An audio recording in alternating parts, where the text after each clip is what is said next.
friends, once again you are all welcome in my class of English literature, poetry. Today I am going to deal with you Donne, and the title of the poem which I am going to take up with you is Present in Absence, written by Donne. Donne is a metaphysical poet. He was born in 1572 and died in 1631. Donne is a metaphysical poet, as I told you, so that is why his poetry is characterized by inventiveness and paradoxes. He is known for his works like Pseudo Martyr, The Progress of the Soul, An Anatomy of the World, and Epithalamium. His poetry falls into three divisions. These three divisions are amorous poetry, metaphysical poetry, and satirical poetry. The Caroline poetry also begins with Donne. Present poem, Present in Absence, deals with the theme of love and time. This poem is also a protest in favor of absence. True love is beyond the range of time, is the opinion of the poet.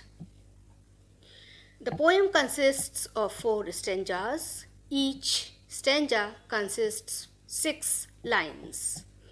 The rhyme scheme of the poem is ABBACC.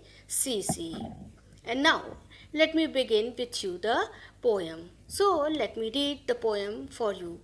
First, the poem goes like this. Absence, hear thou my protestation against thy strength, distance and length. Do what thou canst for alteration. For hearts of truest metal, absence doth join and time doth settle. Who loves a mistress of such quality, his mind hath found affection's ground, beyond time, place, and all mortality.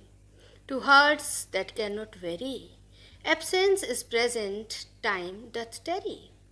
My senses want their outward motion, which now within reason doth win, redoubled by her secret notion, like rich men that take pleasure in hiding more than handling treasure. By absence, this good means I gain, that I can catch her where none can watch her, in some close corner of my brain. There I embrace and kiss her, and so enjoy and none miss her. So, this was the poem, and now let me begin with you the first stanza. The first stanza goes like this. Absence, hear thou my protestation against thy strength, distance and length. Do what thou canst for alteration. All hearts of truest metal, absence doth join and time doth settle. So here the poet says, absence, hear thou my protestation. He addresses absence and he says that you please hear my protest against thy strength. I stand as a strong protester against your strength, against your power. Distance and length. There are 2 supporters of yours. And what are they? They are distance and length. And I want to protest against the power, the united powers of yours, distance and length.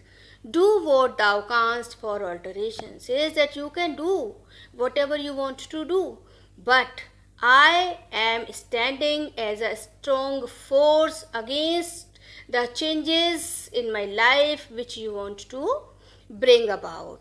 For hearts of truest metal, absence doth join and time doth settle. Says, because those who have strong hearts, truest metal, strong hearts, those people who have strong hearts For these people, absence the join because they love their beloved not for their physical quality.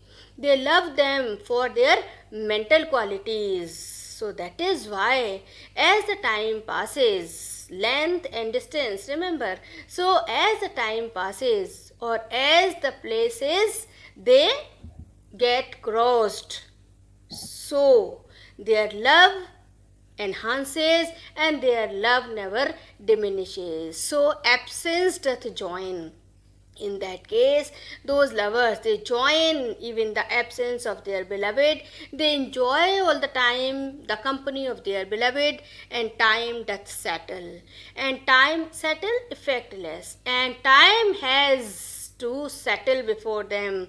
Means time is always effectless before them. Time never exercises, or time cannot exercise its powers on such people. So, in whole of the stanza, what does the poet say? Poet addresses absence as a strong enemy of true lovers, and he says that I stand against you as a strong protester, and there are two supporters of yours.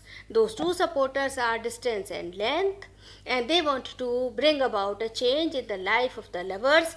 But he says that those who love truly, those who are the people of courageous hearts, those who love a beloved not for the physical quality but for the mental quality, for such people even absence becomes a present in fact. So that is why they join the company of their beloved, and time cannot shed its influence upon them. So this was the first stanza. Here you see that the rhyming scheme is A, B, B, A, C, C. And now let us move to the second stanza. And the second stanza goes like this. Who loves a mistress of such quality, his mind hath found affection's ground, beyond time, place, and all mortality. To hearts that cannot vary, absence is present, and time doth tarry. So, what does he say?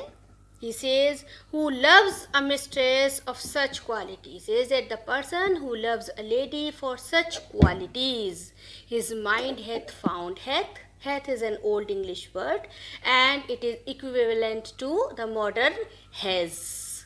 Right? So, his mind hath found. His mind hath found means it finds. His mind finds affection's ground.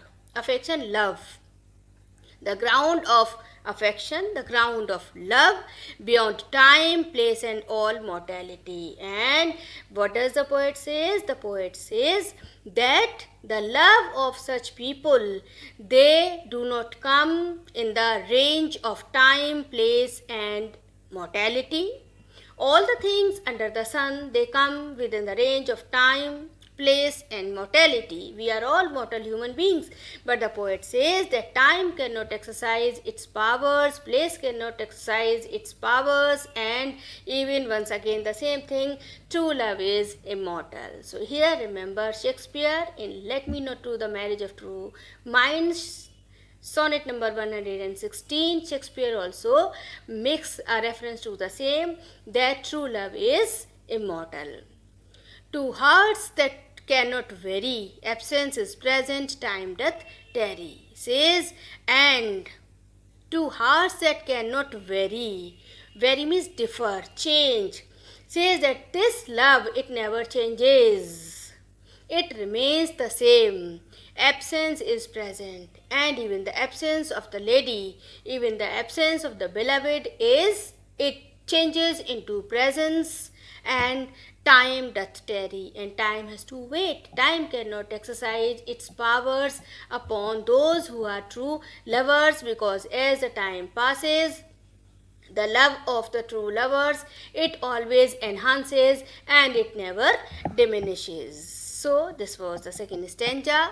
And in the second stanza, we see what does the poet say? The poet says that time is beyond the range of time, place, and all mortality. All the objects of the nature, they come within the range of these three things, but true love is beyond the range of time, place, and mortality. It is immortal. Right? And now let me move to the third stanza. Third stanza goes like this: my senses want their outward motion, which now within reason doth win, redoubled by her secret notion, like rich men that take pleasure in hiding more than handling treasure. So, he says, my senses want their outward motion. Says that whenever I think about my beloved, my physical senses, they want the outward motion. Outward motion means they want to perform some external activities. External activities like kissing, hugging, etc. So my senses, my physical senses, they want to get involved in some physical activity, which now within the same feelings which are there inside me, I want to put them forward. Reason doth win, but my reason wins. My the reason is my sense of logic. So my reason, my logic wins. And what does the logic say? That your beloved is not with you, so you cannot do all those physical gestures as your feelings want to do. Right? Redoubled by her secret notion, and my feeling for my beloved, it is redoubled. It is redoubled, intensified. It is intensified. It gets deepened. Like rich men that take pleasure in hiding more than handling treasure. And the poet compares his position to the position of a rich man, and he says that as a rich man is there who never wants to show his wealth, his riches, to the outward people, to the worldly people, to the people in the society, to others. On the opposite, on the contrary, the poet says that such a man, he or a rich man, wants to put his wealth, wants to put his money with himself only. He just wants to enjoy his wealth, but he never wants to show it to others. And the poet says that my position is also just like the same.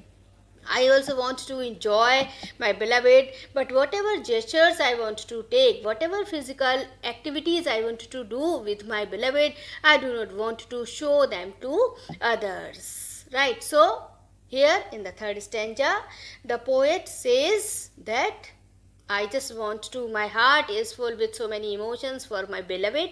I wanted to take some certain gestures to express my feeling of love for my beloved, but my reason says that your beloved is not there with you, so physically you cannot enjoy your beloved.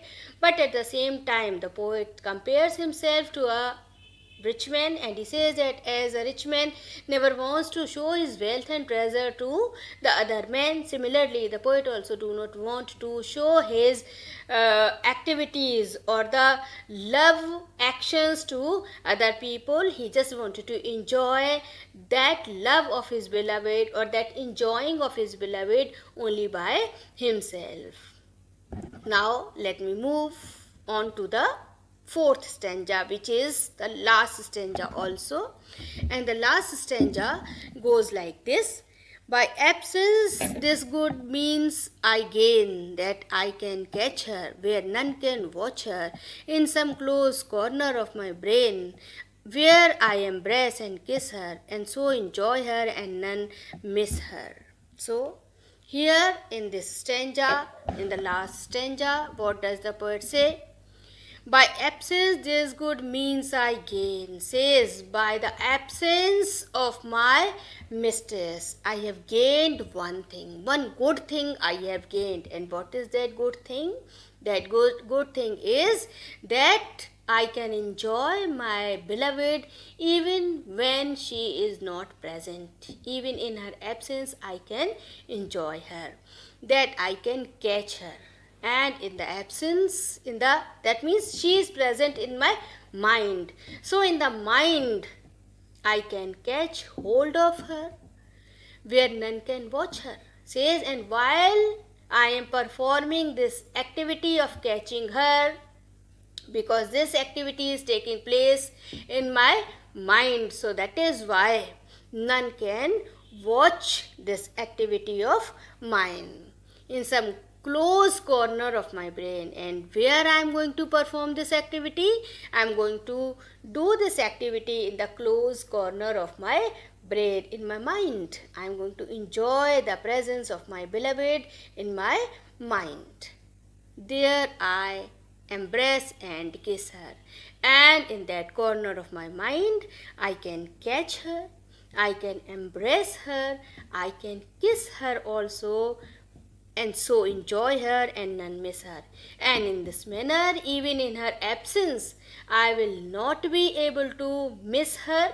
I will enjoy her all the time, and this is a bliss in disguise that those people who love their beloved truly, they enjoy their beloved at all times, even in their absence. So this was your poem, and I hope you understood the poem well. In the end of the poem, I have given you a graded learning test. You please all go through these questions. Answers are given at the end of the slide. There are certain questions for your long answers, and you try to write them, and you try to write them. Thank you.